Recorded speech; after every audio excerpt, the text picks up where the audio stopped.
തന്നെ കണ്ടോ. എന്നിട്ട് ഞാൻ തിരുത്തിയിട്ടുണ്ടോ ഇല്ലയോ എന്ന് നവീൻ തന്നെ പറ. ഇത്രയൊക്കെ പറയുന്ന ഒരാളെ അവിശ്വസിക്കേണ്ട കാര്യമില്ല. താൻ പെട്ടെന്ന് റെഡി ആയിക്കോ, നമുക്ക് പെട്ടെന്ന് ഇറങ്ങാം. എനിക്കൊന്ന് കുളിക്കണം. എനിക്കും കുളിക്കണം.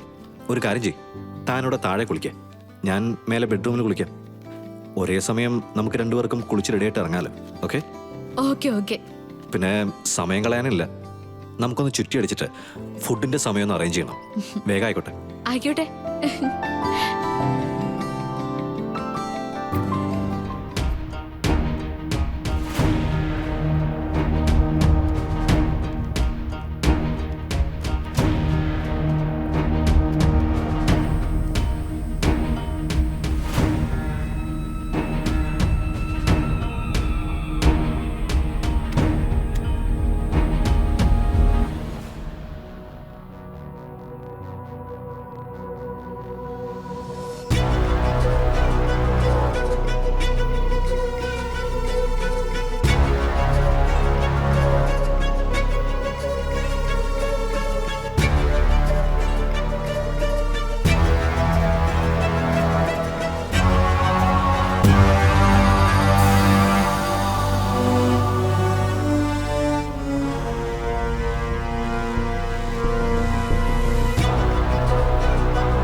ഇത്ര പെട്ടെന്ന് റെഡിയായോ?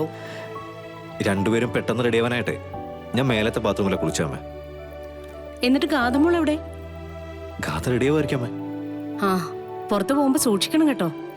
ചെറിയ ചെറിയ തർക്കങ്ങൾ എന്തെങ്കിലും വന്നാ ബോധപൂർവ്വം അതങ്ങ് വിട്ടു കളഞ്ഞേക്കണം കേട്ടോ.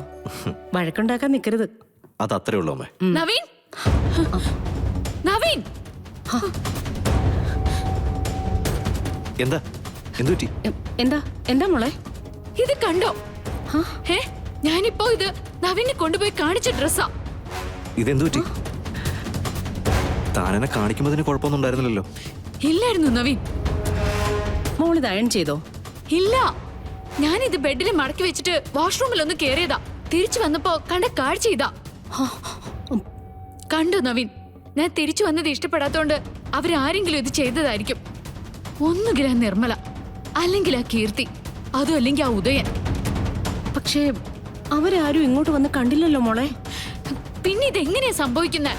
പഴയതുപോലെ ഈ നാശത്തിനും ആ നാഗത്തിന്റെ കഥ പറയാനാണോ അമ്മ ഉദ്ദേശിക്കുന്നത്?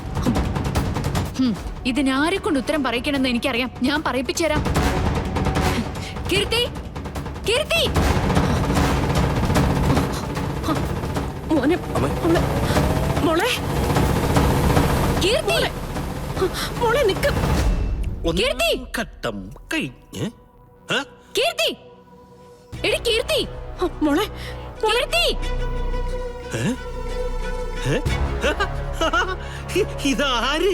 എപ്പോ വന്നു? എന്തൊക്കെയുണ്ട് വിശേഷങ്ങൾ? വിശേഷം ഞാൻ അറിയിച്ചു തരാം. തന്റെ മോൾ എവിടെ? എന്തിന്? മര്യാദയ്ക്ക് തന്റെ മോൾ എവിടെ എന്ന് പറയടോ. എന്താ എന്താ സുമിത്രേ? എന്താച്ചാ? ഇങ്ങോട്ട് വാടി അയ്യോ ഇവളുടെ കൈ പിടിച്ച്.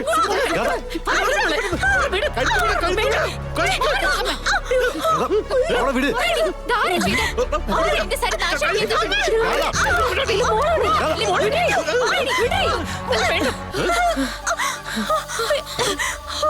നിനക്കെന്താടി ഭ്രാന്താണോ? അതെ, എനിക്ക് ഭ്രാന്ത് തന്നെയാ. അതിന്റെ കാരണക്കാരി ഇതേ ഇവളാ. ഇവിടെ ഉണ്ടല്ലോ ഞാൻ. മോളെ മതി മതി, ഗാദീനെ എന്നെ തളരുത്. എന്നാ പറ, സത്യം പറയടി. നവീന്റെ അച്ഛനും അമ്മയും എല്ലാവരും കേൾക്കട്ടെ. ഇതാരാ ചെയ്തേ? പറയടി. ഇത് ഞാനല്ല ചെയ്തേ. ഇത് ചെയ്തതും അമ്മയാ. അമ്മ ചെയ്യുന്നത് ഞാൻ കണ്ടതാ. അയ്യോ.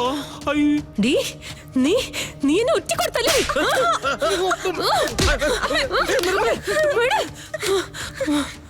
സത്യം പറഞ്ഞതിന്റെ പേരിലെ ഇവിടെ തല ഞാൻ സമ്മതിക്കില്ല. ഇനി കീർത്തി തൊട്ടുപോയാലുണ്ടല്ലോ നിങ്ങളുടെ കൈ ഞാൻ ചവിട്ടി ഓടിക്കും. എന്റെ ശത്രുക്കളുടെ കൂടെ നിന്ന് നീ എന്നെ ചതിച്ചു അല്ലടി കീർത്തി. ഹൂദേട്ടാ, ഇനി നിർമ്മലയ്ക്ക് ഇങ്ങനെ ഒരു മോളില്ല. നിൽക്ക്.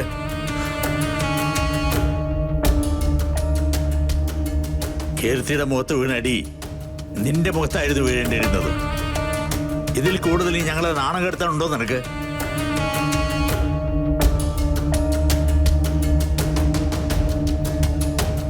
മോളെ ഗാഥേ, ഞാൻ ഈ കാര്യത്തിൽ നിർമ്മലയുടെ ഭാഗത്താണോ കീർത്തിയുടെ ഭാഗത്താണോ എന്ന് ചോദിച്ചാ സ്വാഭാവികമായും ഞാൻ കീർത്തിയുടെ ഭാഗത്തായിരിക്കുമല്ലോ. കാര്യം അടി കിട്ടാതിരിക്കാൻ നല്ലതാണല്ലേ. ഇന്നത്തെ തല്ല് തൽക്കാലം കഴിഞ്ഞല്ലോ, ഇനി ബാക്കി നാളെ. എന്നെ വിട്ടേക്ക് മോളെ. ഓ. ഗാഥ, ഞാൻ പറഞ്ഞില്ലേ നവീൻ, എനിക്ക് ദേഷ്യം വരുമ്പോ അത് എന്റെ കുഴപ്പമാണെന്ന് എല്ലാവരും കൂടെ വരുത്തി തീർക്കുന്നതാ. പക്ഷെ യഥാർത്ഥത്തിൽ സംഭവിക്കുന്നത് ഇതാണ്. എന്നെ എന്തിനാ ഇവരെല്ലാവരും കൂടെ ഇങ്ങനെ ദ്രോഹിക്കുന്നേ?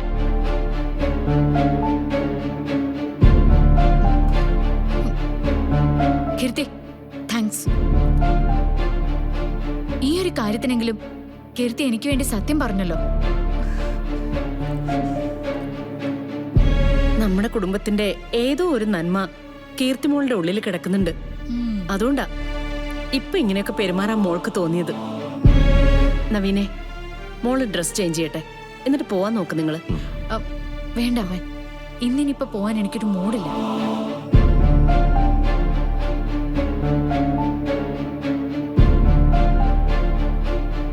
ഇതിനെങ്ങനെയാ നന്ദേട്ടാ ആ പാവത്തിനെ കുറ്റപ്പെടുത്തുന്നേ?